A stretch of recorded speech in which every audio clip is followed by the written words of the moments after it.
Please. All right. Good afternoon, everybody, and welcome back to White Sands Connect and Collaborate, where we provide education resources and a whole host of professionals that you can connect and collaborate with. I am your host, Laura Cross, and today I have a special guest with me, Jeff Pearson. He is the CEO and founder of Hydro with Hope.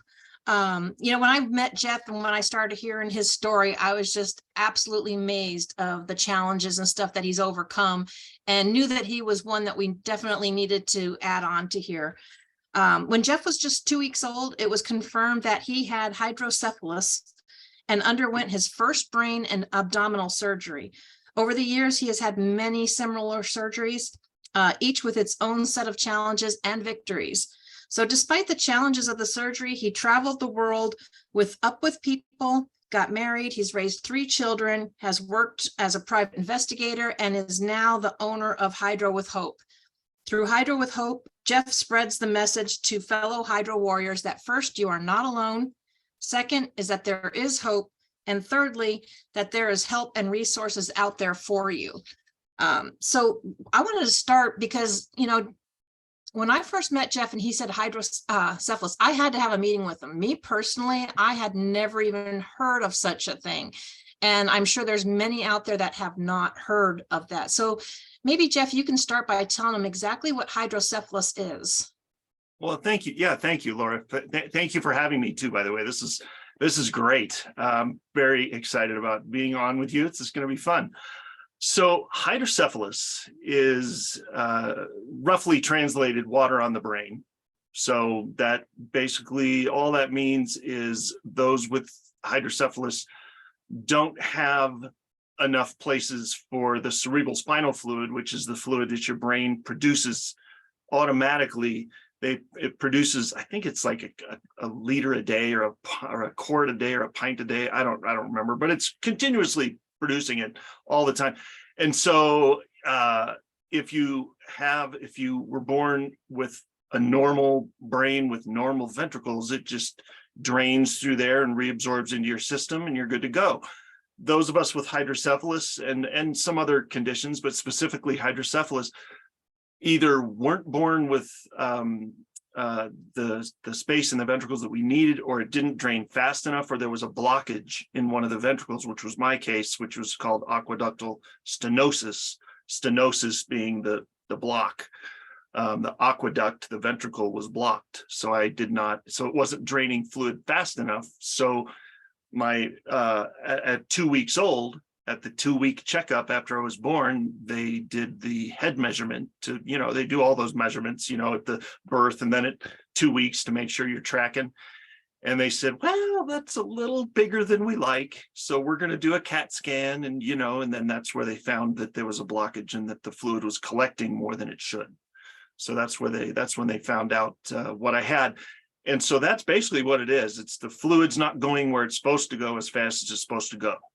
It's collecting, and as it collects, when you're a baby, you are able to you have a little more flexibility there, figuratively and literally, because your brain isn't formed, your skull isn't formed yet. So if you've ever seen pictures of babies that have had fluid collect on the brain for a while, their skull looks a little enlarged, and that's why, because the fluid is not going anywhere, it's staying up there. And so eventually it can compress the brain, cause brain damage and death. So it's a serious thing, but if it's caught in time, it's very treatable. Wow. And so you mentioned the brain, that they measured the brain, but it also says about you had an abdominal. So how did it affect? So that was a little later, but yeah, the shunt is a little anatomy lesson here. There's the ventricles are in the brain that collect and drain the fluid.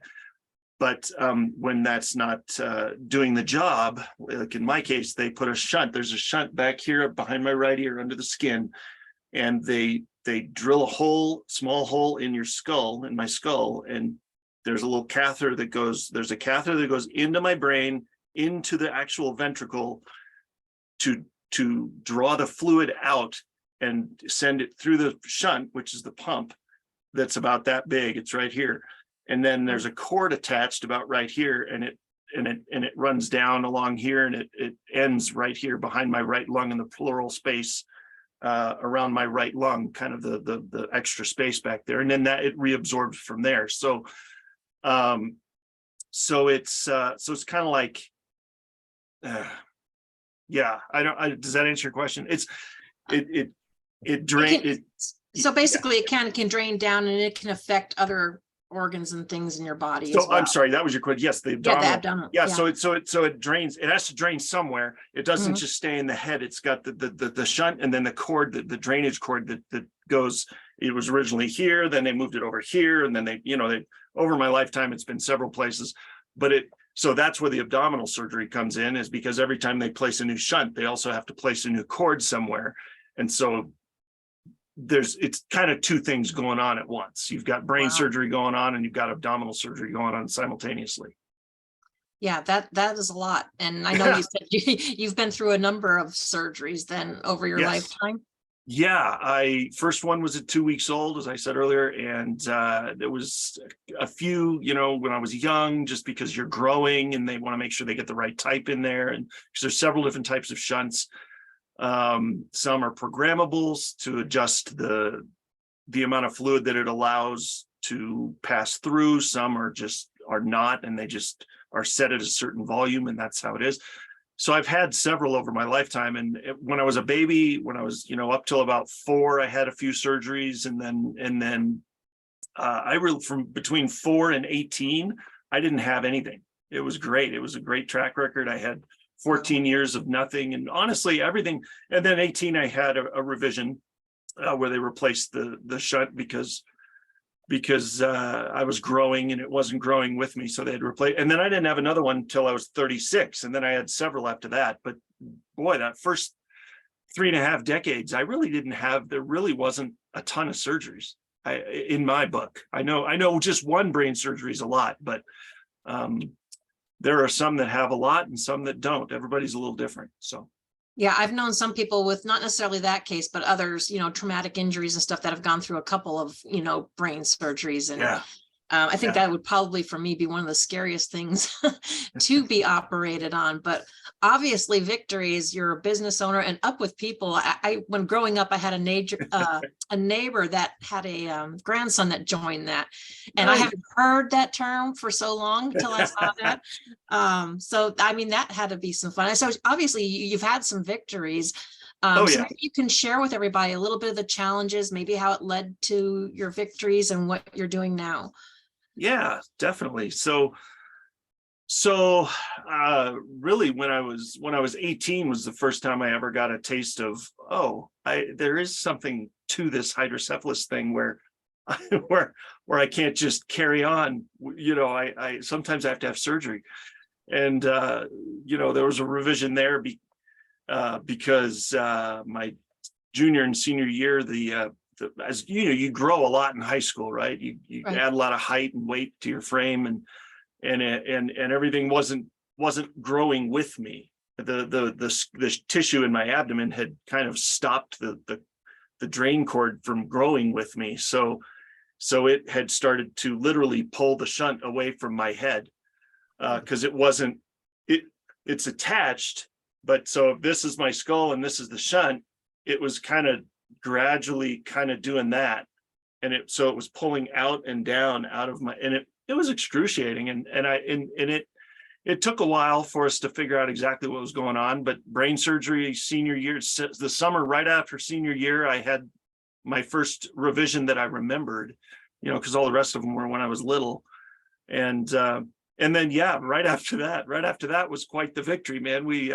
I was a singer, and well, still am. I sing, and I played clarinet and bass clarinet in the band, and did all kinds of fun stuff in high school. But one of the things that I did after high school, because of all my time in choir and stuff, was Up With People was in town in Fort Collins at the Lincoln Center doing a show, and I had never heard of them. But my parents, I think it was my parents, that was like, you should go check them out. You should go talk to them. You might want to sing with them. So I went and talked to them, and they ended up saying, yeah, come along. And so I went and traveled for an entire year all around the world, up and down the East Coast, went over to Europe for a few months with the group, and I figured, sang for several hours a day for a year. It was a blast. 18-year-old kid turning 19 on the road, traveling all over the world. It's like a dream trip. So that was definitely a victory for sure. Yeah. Yeah, definitely. And I think it's a great message too, because, a lot of times when people find out they have things, they either think it's the end, or, they don't realize that there is a life, after it. You can get through those challenges. You can live, a normal life, or Absolutely. a semi-normal, or a new normal. New normal, exactly. A new normal, a new normal. So that's exactly right. Yeah, the new normal is new. It feels like it's new every time you have surgery. It's the new normal. So yeah, it's crazy. But yeah, we after, just to kind of give you a snapshot here, after Up With People, by the way, let me back up just a second. I in that band class in 7th grade, I didn't have the courage to talk to her toward the end of the year, but there was this really cute girl that played flute and sat across from me in the band room, and her name was Catherine, and we've been married almost 24 years now, but we met in 7th grade band class. So that's kind of fun. So we met when we were 12, and like I said, I didn't have the courage I could not muster up the courage to say anything to her toward the end of the year, but maybe I thought it was because summer was coming, and if she couldn't stand me, I wouldn't have to see her for a couple months, but I was so nervous. She was so cute. So anyway, so that's special in itself. You don't hardly ever hear of people right? that met at such a young age and got married and are still happily together, let alone go through all these different challenges and everything. Oh man, she has. That's incredible. We'll talk about that in a second. I cannot even. Words cannot express how grateful I am for everything she has helped me with over the years. We've known each other. Let's say I'm 46. We've known each other for 33 years, 34 years. It's been a journey, man. It's been crazy. And if she were here, you would hear her side of the story. Maybe we do that later, but another time. But she, So over the years, I traveled. She went to college. I traveled up with people. We said, all right, if we're single when we get back, we'll get married. We got married. We were just like, we were best friends. We knew each other all through junior high and high school. You date in junior high and high school. It's not really, come on, what do you really call it? And then you say, well, if God says it's meant to be, then it'll be meant to be. So it was, and we got married in June of 1999, and we've got 3 amazing kids. We've got Elizabeth, who's 19, who graduated high school in 2021. We've got Nicholas, who's 16. He's going to be a junior next year in high school. And then Kacia is our youngest, who will be 14 in about 3 weeks, and she'll start high school in the fall as well. So it's been, we've had, it's been fun. It's not all of it's fun, but overall, it's been an amazing journey over the last 20, almost 24 years of being married, and it's just, it hasn't always been sunshine and rainbows, but it's been great. So yeah, I don't think any relationship is always we always have our challenges here and there. But that brings up another question too, that maybe people might be wondering. Do any of your kids have the hydrocephalus, or did you have to be concerned about that? No. The short answer is no, none of them do. Okay. It's not a hereditary thing. It's not I don't think it's, somebody in the medical field recently, like a couple of weeks ago, even really recently, brought up maybe that, because my son had something when he was, what was he, a month old, called pyloric stenosis, which is more in the intestinal, where the stomach meets the intestine, that was blocked. And so he had to have surgery to repair that, and everything's been fine since, but that there's another stenosis, right? So So somebody was wondering, and my dad had a block, some kind of thing with a valve in his heart that was called something stenosis. So, there's been theories thrown out there that maybe it was hereditary, or maybe there was some sort of, maybe not the hydrocephalus part, but the blockage part. Maybe there's something to that, but I really don't know, honestly. It doesn't really matter, honestly. Sure. But it is what it is. Here we are. But no, and I love that outlook. Just not everybody normally, has that outlook and stuff. When they have something so serious, they get really concerned about, are they going to have kids that they're going to have to worry about that going through too, or what challenges? Well, we did do some testing and stuff. When we found out we were pregnant with Elizabeth, we did do some, kind of the genetic testing that you can go through the gamut of different things that they recommend, from the hospital and the OB, perspective.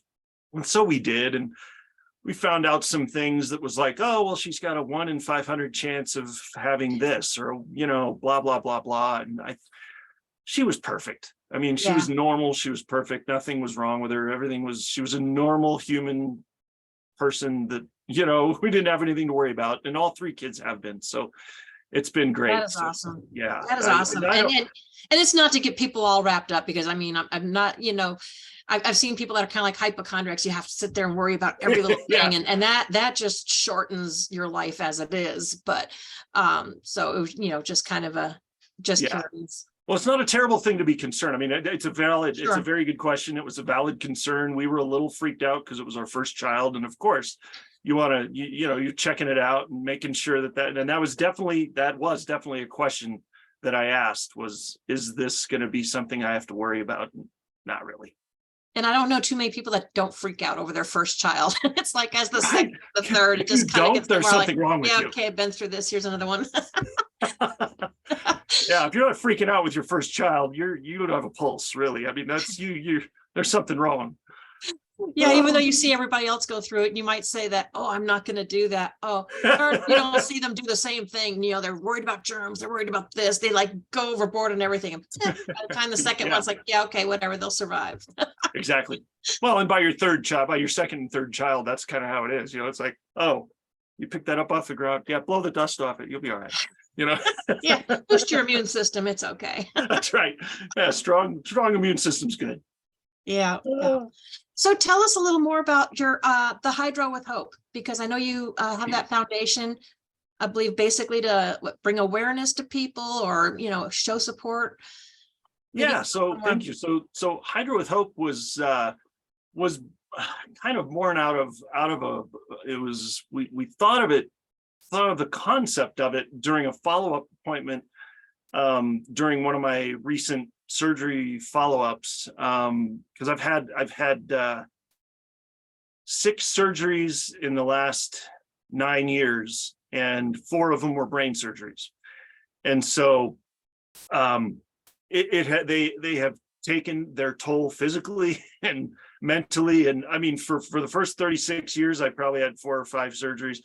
And then in the last 8, I've had 5 or 6 surgeries. So it'll kind of work you over. But during one of those follow-ups in 2018, I believe it was, I had a surgery in March of 18, and we were sitting in the neurosurgeon's office, kind of waiting for him to come in to start the follow-up appointment.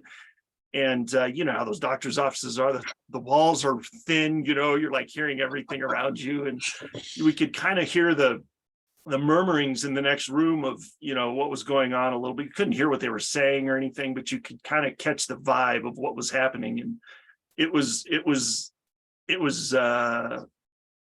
not great. I had kind of a feeling that they were finding out. In my mind, I was imagining that they were probably finding out that their little person is going to have brain surgery to treat hydrocephalus or something along those lines. And all I wanted to do was run next door to that room. HIPAA won't let you, they would frown upon that. But all I wanted to do was run next door, give them a hug, and answer their questions and tell them everything was going to be okay, and give them hope that this was not the end, Obviously I couldn't do that.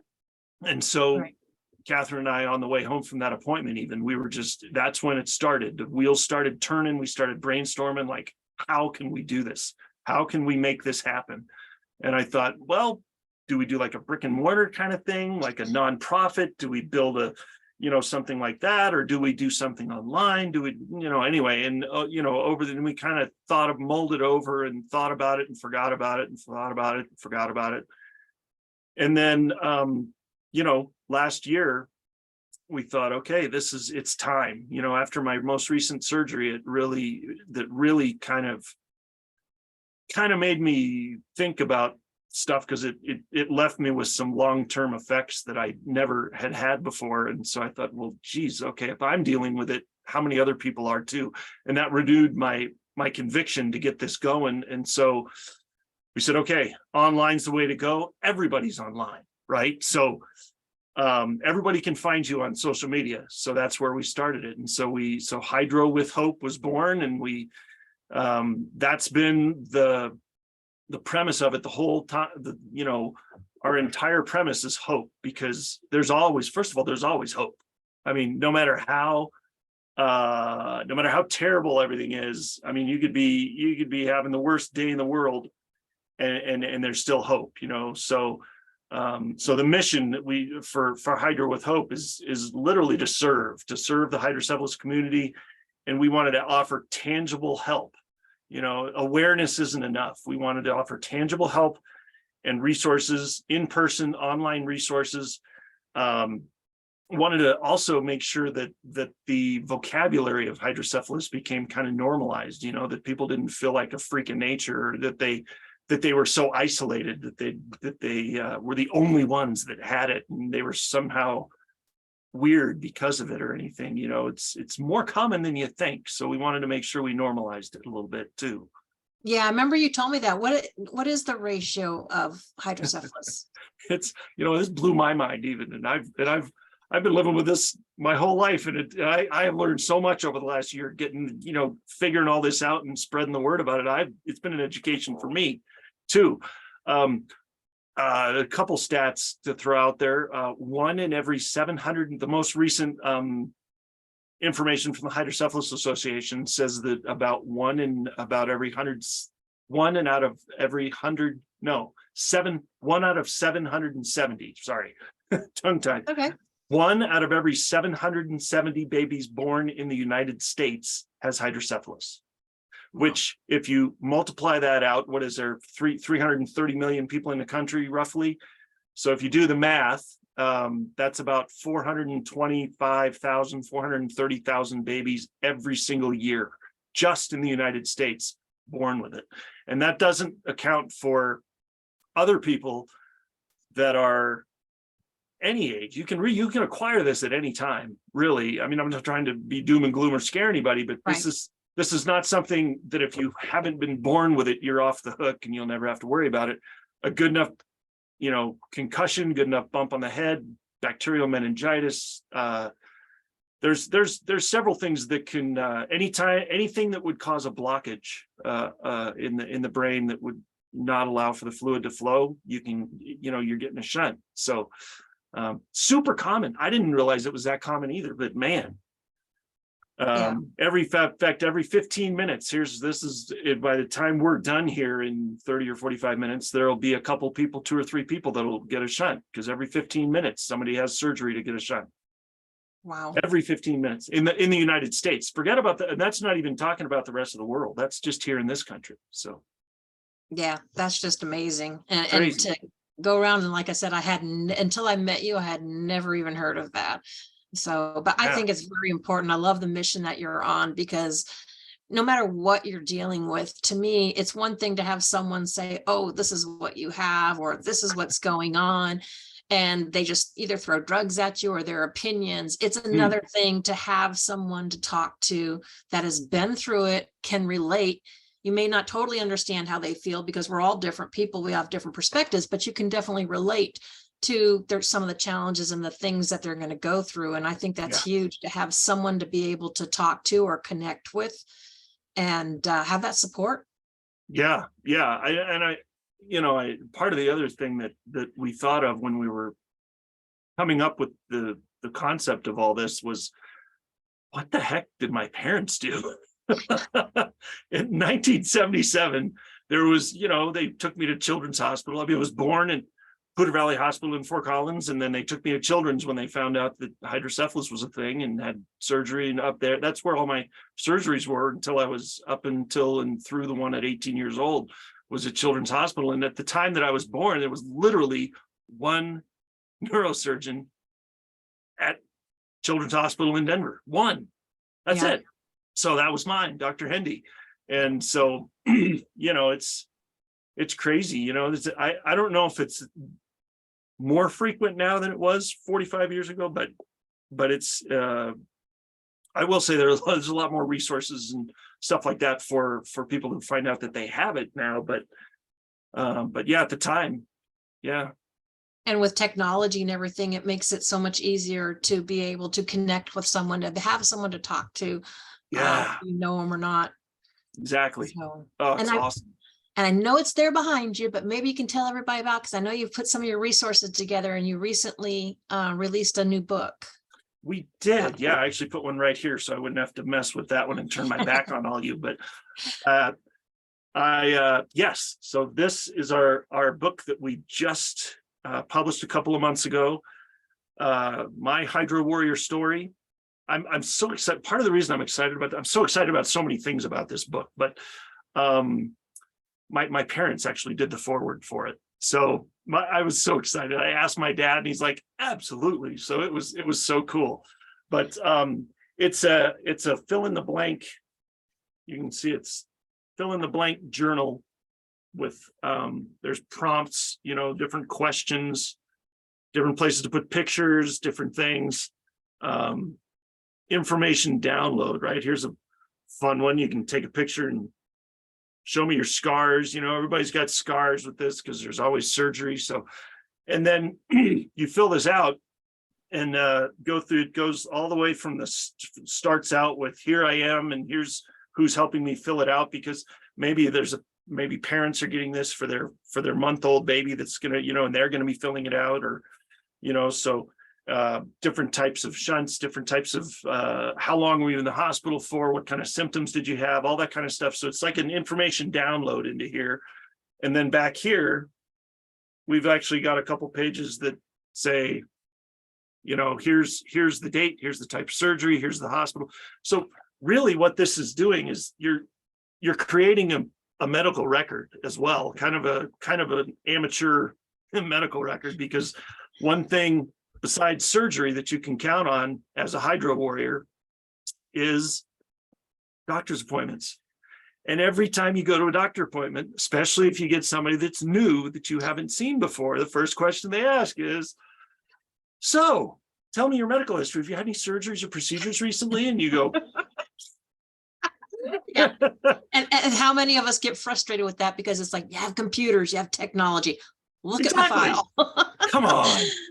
Use your eyes, man. It's right there in front of you. But so that is and because we have multiple of these surgeries, because another little fun statistic here, the shunt that they use for these, there's several varieties, several different types of shunts that do different things. In general, it is the device with the highest failure rate of any other medical device in history. So what's the saying? If they can put a man on the moon, right? Why can't they do this? How have they not figured this out yet? They've been using this shunt technology, the same technology for shunts in general for decades. How have they not figured this out? But so part of the reason I say that is because on the spine here, there's a blank spot right here. And I did that on purpose because I knew that you're going to have more than one of these. And so there's revision 1, or you can put the date, or you can put 1, 2, 3, 4. I know somebody who is, she's 30 years old, and she just had her, I think it was late last year, she just had her 21st revision. In 30 years, she's had 21 brain surgeries. I'm 46 and I haven't had half that. So everybody's different, but that's why this is so important, because here's your record. Here's what you can fill out for every single one. And you have something to show, and you don't have to remember it all, because Yeah. It's hard. And it also marks your journey. I mean, look what you've overcome. I mean, you've got through Yeah. it. Look what you've overcome, and you can look back at that and say, wow, yeah, I'm here. I went through that. I can get through anything. So I Right. think that's really good to have the medical record and to have that as well. Yeah.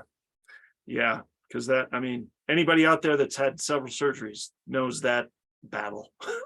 Yep. Are you kidding Yep. me? You're really asking me this again?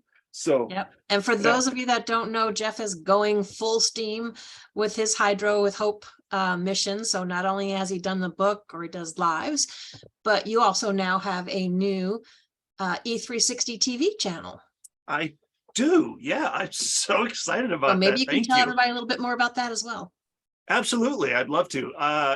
So E360 TV is the network, I guess you would say. It's online through like Roku, Fire Stick, Amazon, you know, those kind of devices. I'm new to that world, so I don't really know how it all works. I just know it works. So you plug it in, you hit the button that says go live, and it works. So we were approached a few months ago about through some introductions and some, I mean, it's never just you're never it's all about the people you know and how awesome they are and the people they know and how, and you know, apparently people thought that that this was a mission that needed to get out. So I agree, but I never knew that this was even an option until recently, and I'm so glad it is. So they introduced me to Julianne Meyer, who is part of a new channel on E360 TV called Achieve TV, which I love that title, by the way. I love the name of the channel. It's awesome. It's a television network, tel-a-vision, VISION, television network. I love that too. Yeah. And so we're on that channel. We're on Achieve TV, and the name of our show, sorry, pardon me for a second, is Invisible Condition, because that's what this is. It is an invisible condition. It's called Invisible Condition, and our tagline is "It's not all in your head," because I mean, anybody that has an invisible condition, whether it's hydrocephalus or whether it's MS or lupus or POTS or God, I mean, how Traumatic many brain injury. I mean, there's so many that, yeah. There's so many out there that I mean, people don't know what people are dealing with. I mean, you probably run across 10 people in a day that are in constant pain and you wouldn't even know it because it's an invisible condition, right? So that was the idea. That's the idea of the show, is to be a conduit for people and organizations that deal with these invisible conditions to be able to get the word out, tell their story, which is huge in the healing process, especially if they've I've met a couple people recently that in their 50s and 60s that just got their first shunt, just got diagnosed with hydrocephalus. You know, people get diagnosed with these invisible conditions all through their life. It's not just, you're not always born with it. So I want to hear those stories. I want other people to hear those stories so that they can have hope, so that they can look at the people and go, oh my gosh, look at them. They're rocking it. They're, you know, kicking butt and taking names, and they have what I have. Wait a second. Okay. And then that gives them a different perspective, and it's an encouragement, and it gives them hope. That's the point. Absolutely. And building that community, I think, is huge. So I'm glad you decided to go on this mission and get all this stuff launched today. If you want to run through real quick some places that people can get a hold of you, we will be putting them in the comments for you, so you will know how to get in contact with Jeff or how to connect with him. Awesome. Yeah. So we are on Facebook. Let me see if I can get them all. I feel like there's too many. I don't know how to use hardly any of them, but I've gotten on them because I've been told it's a good thing. Facebook, I know how to do Facebook, Instagram, YouTube, and TikTok are the 4 platforms that we regularly post things. I do videos 2 or 3 times a week that we post on there about different topics. And then we have, so that's on those platforms, if you search Hydro with Hope, you'll find us on all those platforms. If you search the hydrocephalus coach, you'll find me on YouTube also, because that's going to be another aspect of it later, maybe later this year or early next year. Is I want to launch a coaching division of Hydro with Hope to have like a group call or something, or individual calls, or I don't know. We haven't fleshed it out quite yet, but because there's so many questions that are very common. There's about a dozen questions that I kept hearing come up over and over and over and over and over. And I feel like that, live coaching through Zoom or whatever could be helpful too. So maybe later in the year, we'll, watch out for that. And then also you can go on Facebook and YouTube and watch the show live during when it's being broadcast, which was 10 o'clock Mountain Time, 10 a.m. Mountain Time, every Tuesday and Friday. And if you don't catch it live, you can always catch it. It'll be on Facebook and YouTube almost immediately after, and then it'll go on the Chief TV site a couple days later. So lots of places to find me. And we will put all of those links in the comments for anyone that wants to connect with Jeff. And I'm sure the more you do this, the more you connect with people, I'm sure that'll help put that coaching platform and everything else you want together. It'll probably, I bet you that's going to come together pretty quickly, because I think you're going to find a lot of people that want to connect with you, and that's going to help guide you to, helping even more. I look forward to that. I hope so. That was that first instinct, right? When we heard that family in the next room, thinking, man, I just want to help them. I just want to walk them through it and tell them it's going to be okay. And I've been able to do that with a couple people so far. Just kind of, they've found me through Facebook, through comments I've made on other posts, and they found me, and I've been able to help a couple, but it's not really formulated quite yet. But when I've been able to do it, it's been amazing. It's been so fun. So yeah. Helping one is better than none. Right? That's what I'm thinking. Yep. Yeah. Well, thank you, Jeff. I really appreciate you taking the time and educating us some more on that. Because like I said, me for one, I had never even heard of that. And I'm sure there's many people out there that have never heard with that. And there's probably many people out there that are maybe struggling with this. So thank you for taking the time so we can connect you, and so that they know they have a resource to go to. Absolutely. And one last thing that I didn't throw out there, that was that I just learned recently when we did our show, when I was the guest and my wife interviewed me. That was kind of fun. This was the most shocking one.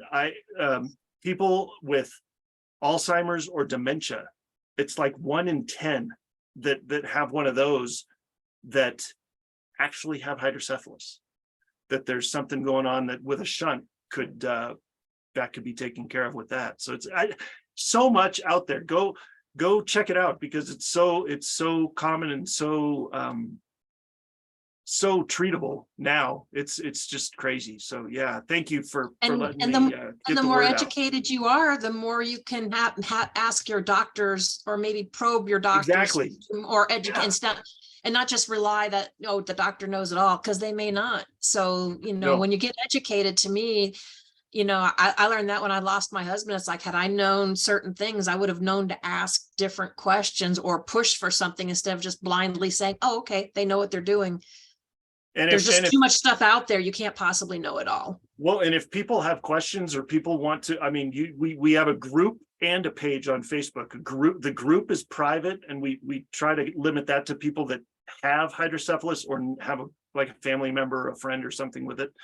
But that's where a lot of those questions get answered in the groups and on the pages and stuff. So, if you're wanting information or have questions about something, reach out to me on those in those groups or that page, and I'm more than happy to chat. So Absolutely. And as you can tell, he's well-versed. He's been through a lot. So Jeff is definitely a great resource for you guys to get a hold of. So thank you again, Jeff, for joining me this afternoon and for sharing that with everybody. Guys, join us next week on Wednesday. We'll have Kathy Riley on here on Wednesday at 2 p.m. Central, and she will be talking about gaining courage to use your voice. And she's a good one about that. So you won't want to miss that either, especially if you've ever had trouble getting, speaking up, being heard, whether it's in business or in situations. So Nice. She's coming at us next week. And as always, remember that we do have a YouTube channel, so you can either catch the replay here in the group or go to my YouTube channel. We'll provide that link for you as well. You can catch up on all of the interviews. And most importantly of all, remember that self-care is not selfish. It's essential for a healthier you. So thank you very much. And I hope everyone has a wonderful day.